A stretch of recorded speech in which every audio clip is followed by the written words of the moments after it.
باید رفت از زندگی کسانی که برای بودنت احتیاج ندارند. باید رفت از دنیای نفرانی که از خوب بودن تو استفاده نموده هرچی دلشان خواست در حقت روا میبینند. باید رفت از دیده کسانی که نگاهشان لبریز نفرت است. باید رفت از شهری که بوی محبت هیچ به مشام نمی رسد.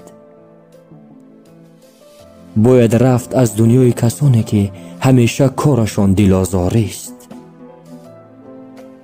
باید رفت آنگونه که حتی راحت خبر نداشته باشد که به کجا می روی، تا اطرافیان دلآزارت هیچ وقت خبر نیابند که کجا هستی و دوباره نتوانند دلت را شکنند.